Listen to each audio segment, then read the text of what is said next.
enquanto eu estava no meu dilema entre psicologia e publicidade, passei primeiro na prova de psicologia, né, no vestibular de psicologia.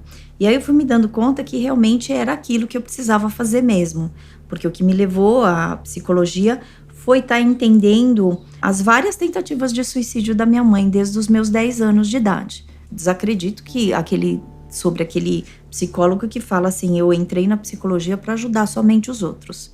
Eu acho que a gente se beneficia e muito, né? Não estou falando que a gente tem que fazer psicologia só para isso, mas quando a gente bebe da fonte, daquilo que a gente vai oferecer para o outro, ou seja, quando a gente é coerente, entendendo que quando a gente é psicoterapeuta, a gente abre espaço, né, para o outro, mas para abrir espaço para o outro, a gente tem que abrir espaço para a gente.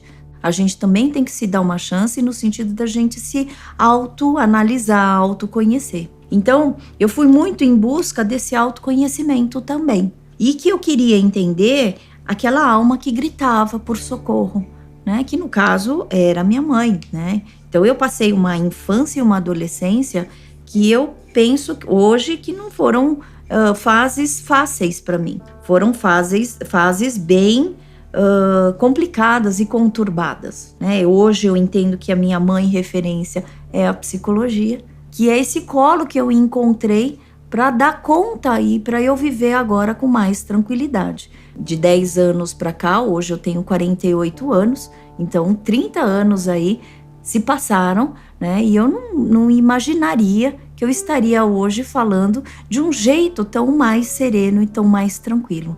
Então isso quer dizer que hoje eu acredito que a vida é a arte que leva tempo, que é uma das frases que eu coloco no meu livro, porque quando eu tive a inflamação cerebral, eu resolvi escrever o livro A Vida Não É do Jeito que a Gente Quer. Então, eu entrei na psicologia muito mais para responder o que faz com que uma pessoa queira antecipar a morte dela por meio do suicídio. Porque se a morte nos é dada como condição humana, né, quem nasce já está condenado a morrer.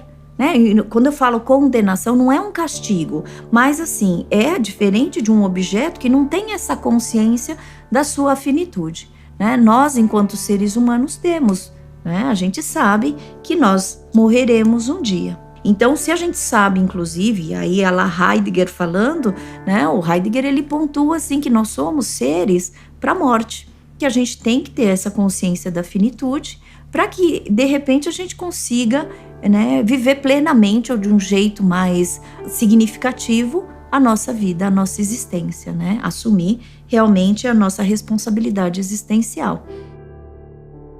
Sempre meu desejo foi ser professora universitária, supervisora, eu queria fazer isso e queria trabalhar em consultório de psicologia, ou seja, eu queria ser uma psicóloga clínica. E hoje eu vivo isso, né? Só que é um caminho. Eu hoje consigo falar, eu sou feliz pelas escolhas que eu fiz e pelas renúncias. Então isso que me levou para a psicologia e para a suicidologia. Nunca tive nenhuma aula sequer, né, na graduação, tampouco em especializações, em congressos que eu fui, nenhuma aula que me desse uma habilitação em relação a como lidar com uma pessoa com comportamento suicida. Hoje também eu tenho a felicidade de capacitar esses profissionais, alertar principalmente as leads acadêmicas de profissionais da saúde do quanto é necessário a gente falar sobre suicídio, a gente falar sobre prevenção do suicídio, sobre pós-venção, que é toda e qualquer atividade que se faz depois de um suicídio acontecer. Então, assim, eu fui desenvolvendo na minha carreira, né, na minha trajetória, tanto o escopo da prevenção do suicídio, quanto da pós-venção. Hoje eu trabalho com as duas frentes, né, que é acolher pessoas que querem se matar, que tentam o suicídio e felizmente não tem a morte consumada. Isso quer dizer que a gente vai ter que trabalhar com a ressignificação das percepções e da mobilização de energia. E também trabalho com os impactados, que são os chamados sobreviventes, né, do suicídio, que são os familiares, amigos, toda e qualquer pessoa que foi impactada por um suicídio. E infelizmente esses números têm aumentado. Em 2005, então, eu publico o livro Suicídio Gestalt. exatamente para alertar, né, as leads acadêmicas a falarem sobre esse assunto.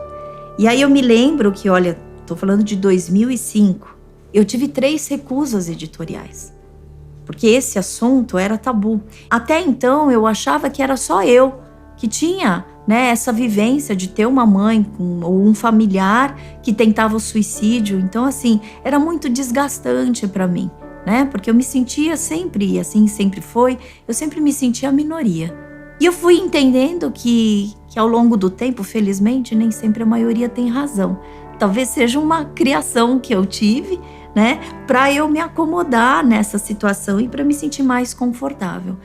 Então, eu comecei a entender, assim, cada ser humano é muito singular, né? É muito diferente. E é isso que foi me aproximando cada vez mais e fazendo com que eu me apaixonasse pela psicologia, né? Por isso que eu gosto tanto da Gestalt terapia, porque a Gestalt terapia, ela traz essa apreciação das diferenças. E na suicidologia não seria diferente. Porque se eu tinha essa intenção de trabalhar com pessoas em sofrimento intenso existencial, cada pessoa, não existe um jeito único de se trabalhar com o manejo do comportamento suicida, porque são pessoas diferentes. Mas a gente vai tentando dar uma pitada, né, para aquela pessoa e tentar resgatar o que é significativo para ela. Porque de alguma forma, em algum momento da vida dela, ela teve alguma coisa que a fazia feliz, que a fazia se sentir viva. Ao longo do tempo, esta pessoa, ela foi perdendo e ela foi entrando naquilo que eu cunhei como um processo de morrência, sendo o ápice do processo de morrência o suicídio. A gente nasceu sim com a constatação de que morreremos, mas não para se matar. E aí então eu começo uma compreensão que o suicídio, ele é uma antecipação daquilo que fatalmente já vai acontecer. Né? Não é castigo, mas algumas pessoas começam com tamanho sofrimento que elas começam a vislumbrar que o suicídio poderia ser uma das possibilidades. Então o meu trabalho realmente é trazer essa esperança para que a pessoa possa resgatar aquilo que um dia já foi significativo, aquilo que um dia representou um sonho dela. Porque eu acho que uma pessoa que entra em processo de morrência, ela vai perdendo a capacidade de sonhar, a capacidade dela confiar que vale a pena viver.